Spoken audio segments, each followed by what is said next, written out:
നമസ്കാരം. മലയാളി വാർത്തയിലേക്ക് സ്വാഗതം. ലോകമിനി ഭീതിയോടെ നോക്കുന്നത് ഒരു പ്രദേശത്തെയല്ല, മറിച്ച് പൊട്ടിത്തെറിക്കാൻ കാത്തിരിക്കുന്ന ഒരു ഭീകര യാഥാർത്ഥ്യത്തെയാണ്. മിഡിൽ ഈസ്റ്റ് ഇന്ന് ഒരു സാധാരണ സംഘർഷഭൂമിയല്ല, മറിച്ച് അതൊരു വെടിമരുന്ന് കോപ്പായി കത്തിക്കൊണ്ടിരിക്കുകയാണ്. അതിൻ്റെ ഒരു തീപ്പൊരി ഏത് നിമിഷവും ലോകത്തെ മുഴുവൻ വിഴുങ്ങുമെന്നറിയാത്ത അവസ്ഥ. പലപ്പോഴും പല രാജ്യങ്ങൾ തമ്മിൽ യുദ്ധം നടക്കുമ്പോൾ ഇപ്പോൾ ഇവിടെയുള്ള നമ്മളടക്കം പറയും അത് അവിടെ നടക്കുന്നതല്ലേ, നമ്മളെ ബാധിക്കാൻ പോകുന്നില്ല എന്നുള്ളത്. പക്ഷേ ഇസ്രായേൽ അമേരിക്കൻ സഖ്യം ഇറാനെ ആക്രമിച്ചപ്പോൾ അങ്ങനെയല്ല. അതിൻ്റെ പ്രതിസന്ധി മറ്റുള്ള രാജ്യങ്ങളെ പോലെ നമ്മളും അനുഭവിച്ചതാണ്. ഏതായാലും വർഷങ്ങളായി അടിച്ചമർത്തിയിരുന്ന വൈരാഗ്യങ്ങളും ശക്തി പ്രദർശനങ്ങളും ഇപ്പോൾ തുറന്ന ഒരു ഏറ്റുമുട്ടലിന്റെ വക്കിലെത്തി നിൽക്കുമ്പോൾ ഓരോ മിസൈൽ നീക്കവും ഓരോ മുന്നറിയിപ്പും ഒരു രാജ്യത്തിന്റെ അതിർത്തികൾ കടന്ന് മനുഷ്യ ചരിത്രത്തിന്റെ അടുത്ത വലിയ അധ്യായം എഴുതാൻ തയ്യാറെടുക്കുന്നുവെന്ന തോന്നൽ ശക്തമാക്കുന്നുണ്ട്. ഏതായാലും ഒരു സ്ഫോടനാത്മകമായ സാഹചര്യത്തിലേക്കാണ് യൂറോപ്യൻ രാജ്യങ്ങൾക്ക് ഇറാൻ നൽകിയ കടുത്ത മുന്നറിയിപ്പും ഒരു ഇടിമുഴക്കം പോലെ വന്നു പതിക്കുന്നത്.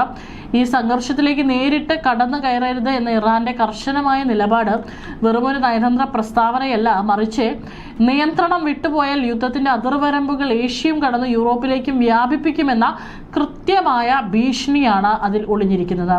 സാധാരണയായി കാണാറുള്ള രാഷ്ട്രീയ നാടകങ്ങളിൽ നിന്ന് ഭിന്നമായി വരാനിരിക്കുന്ന ഒരു വലിയ കൊടുങ്കാറ്റിന്റെ പ്രകമ്പനം ഈ വാക്കുകളിൽ നിഴലിക്കുന്നുണ്ട്.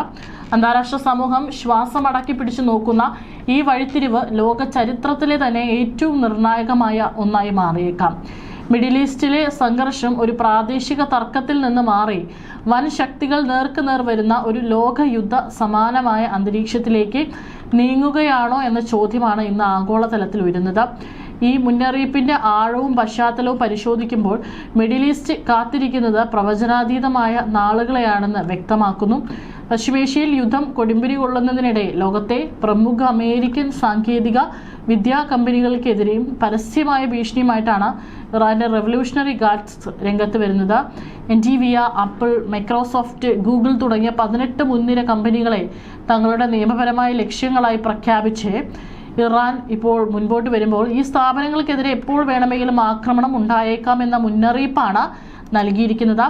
US-ഇസ്രായേൽ സഖ്യം ഇറാനിലെ പ്രധാന നേതാക്കളെ ലക്ഷ്യമിട്ട് നടത്തുന്ന വധശ്രമങ്ങൾക്ക് പകരമായാണ് ഈ നീക്കമെന്ന് റവല്യൂഷണറി ഗാർഡ് വ്യക്തമാക്കി. ഇനി മുതൽ ഓരോ വധശ്രമത്തിനും പകരമായി ഓരോ അമേരിക്കൻ കമ്പനിയെ വീതം തങ്ങൾ തകർക്കും എന്നാണ് റവല്യൂഷണറി ഗാർഡുമായി ബന്ധപ്പെട്ട ടെലിഗ്രാം ചാനലുകൾ വഴി പുറത്തുവിട്ട സന്ദേശം. ഏപ്രിൽ 1 രാത്രി 8 മണി മുതൽ ആക്രമണങ്ങൾ ആരംഭിക്കുമെന്ന് അറിയിച്ച അധികൃതർ ഈ കമ്പനികളിലെ ജീവനക്കാരോട് ഉടൻ ജോലി സ്ഥലങ്ങളിൽ നിന്ന് മാറി നിൽക്കാൻ കർശന നിർദ്ദേശം നൽകി. ജീവൻ രക്ഷിക്കാൻ ഓഫീസുകളിൽ നിന്ന് എത്രയും വേഗം പുറത്തു കടക്കണമെന്നാണ് ഇറാന്റെ മുന്നറിയിപ്പ്. ആപ്പിളിനും ഗൂഗിളിനും പുറമെ Tesla, Intel, Amazon, Boeing, JP Morgan, Cisco തുടങ്ങിയ ഭീമന്മാരും ഇറാന്റെ പട്ടികയിലുണ്ട്. കുറഞ്ഞ ചെലവിൽ ഊർജവും ഭൂമിയും ലഭ്യമായതിനാൽ കഴിഞ്ഞ കുറച്ചു വർഷങ്ങളായി മിഡിൽ ഈസ്റ്റിൽ വലിയ തോതിൽ നിക്ഷേപം നടത്തിവരുന്ന ഈ കമ്പനികളുടെ ഡാറ്റാ സെന്ററുകളും ആർട്ടിഫിഷ്യൽ ഇന്റലിജൻസ് അടിസ്ഥാന സൗകര്യങ്ങളും വലിയ ഭീഷണിയിലാണ്. മാർച്ചിൽ UAE-യിലെ ആമസോൺ വെബ് സർവീസസ് കേന്ദ്രങ്ങൾക്ക് നേരെയും ഇറാൻ നടത്തിയ ആക്രമണത്തിന് പിന്നാലെയാണ് പുതിയ ഭീഷണി പുറത്തു വരുന്നത്. ആശങ്കാജനകമായ ഈ സാഹചര്യത്തിൽ ജീവനക്കാരുടെ സുരക്ഷയ്ക്കാണ് മുൻഗണനയെന്നും ഇന്റൽ വക്താവ് അറിയിച്ചു. മേഖലയിലെ തങ്ങളുടെ സൗകര്യങ്ങൾ സസൂക്ഷ്മം നിരീക്ഷിച്ചു വരികയാണെന്നും അവർ വ്യക്തമാക്കി.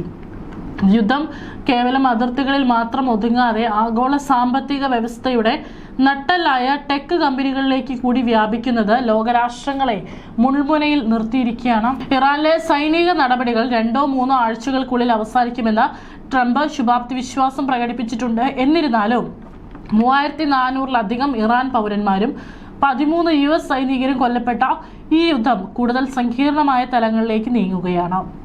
ആശയവിനിമയ സംവിധാനങ്ങളും ഡാറ്റ പ്ലാറ്റ്ഫോമുകളും ലക്ഷ്യമിട്ടുള്ള ഇറാന്റെ നീക്കം ആഗോള ഡിജിറ്റൽ സേവനങ്ങളെയും താറുമാറാക്കുമെന്ന ആശങ്കയിലാണ് ശാസ്ത്ര സാങ്കേതിക ലോകം. ഇറാന്റെ ഉന്നത നേതാക്കളെ ലക്ഷ്യം വെച്ചുള്ള വധശിക്ഷകൾ തുടരുകയാണെങ്കിൽ ആപ്പിൾ, ഗൂഗിൾ, മെറ്റ തുടങ്ങിയ പ്രമുഖ അമേരിക്കൻ ടെക് കമ്പനികളെ തകർക്കുമെന്നും ഇറാന്റെ റവല്യൂഷണറി ഗാർഡ്സ് മുന്നറിയിപ്പ് നൽകി കഴിഞ്ഞു. ചൊവ്വാഴ്ചയാണ് ഇറാൻ ഈ നിർണായക പ്രഖ്യാപനം നടത്തിയിരിക്കുന്നത്. ഏപ്രിൽ 1 ടെഹ്റാൻ സമയം രാത്രി 8 മണി മുതൽ ഈ കമ്പനികളെ യൂണിറ്റുകൾ ലക്ഷ്യം വെച്ചുള്ള ആക്രമണങ്ങൾ പ്രതീക്ഷിക്കാമെന്നും റവല്യൂഷണറി ഗാർഡ്സ് പ്രസ്താവനയിൽ പറഞ്ഞു. വധശ്രമങ്ങളിൽ പങ്കാളികളാണെന്ന് ആരോപിക്കപ്പെടുന്ന 18 കമ്പനികളുടെ പട്ടികയും ഇറാൻ പുറത്തുവിട്ടു. ഈ സ്ഥാപനങ്ങളിലെ ജീവനക്കാർ ഉടനടി ജോലിസ്ഥലം വിട്ടുപോകണമെന്നും ഇറാൻ നിർദ്ദേശിച്ചിട്ടുണ്ട്. Apple, Google, Meta, Microsoft, Intel, Oracle, Tesla, Nvidia, Palantir തുടങ്ങിയ 18 കമ്പനികളെയാണ് ഇറാൻ പട്ടികയിൽ ഉൾപ്പെടുത്തിയിരിക്കുന്നത്. ഇറാനിയൻ ഉദ്യോഗസ്ഥരെ ട്രാക്ക് ചെയ്യുന്നതിനും വധശിക്ഷകൾ രൂപകൽപ്പന ചെയ്യുന്നതിനും ഈ കമ്പനികൾ പ്രധാന പങ്ക് വഹിക്കുന്നുണ്ടെന്നും ഇറാൻ ആരോപിക്കുന്നു. ഈ കമ്പനികൾക്ക് ചുറ്റുമുള്ള 1 കിലോമീറ്റർ പരിധിയിലുള്ള താമസക്കാർ സുരക്ഷിത സ്ഥാനങ്ങളിലേക്ക് മാറണമെന്നും ഇറാൻ മുന്നറിയിപ്പ് നൽകിയിട്ടുണ്ട്. യുദ്ധം അവസാനിപ്പിക്കാനുള്ള നയതന്ത്ര നീക്കങ്ങൾ നടത്തുന്നുണ്ടെന്ന് അമേരിക്കൻ പ്രസിഡന്റ് ഡൊണാൾഡ് ട്രംപ് അവകാശപ്പെടുമ്പോഴും ഇറാനെതിരെയുള്ള നീക്കങ്ങൾ ശക്തമാക്കുമെന്ന ഭീഷണിയും നിലനിൽക്കുന്നുണ്ട്. അതിനിടെ UAE ആമസോൺ ഡാറ്റാ സെന്ററുകൾക്ക് നേരെയും ഡ്രോൺ ആക്രമണം ഉണ്ടായതായി റിപ്പോർട്ടുകളുണ്ട്. അത്യാധുനിക സ്ഫോടക വസ്തുക്കൾ ഘടിപ്പിച്ച ഡ്രോണുകൾ ഉപയോഗിച്ചാണ് ആമസോൺ വെബ് സർവീസസ് കേന്ദ്രങ്ങളെ ലക്ഷ്യം വെച്ചത്.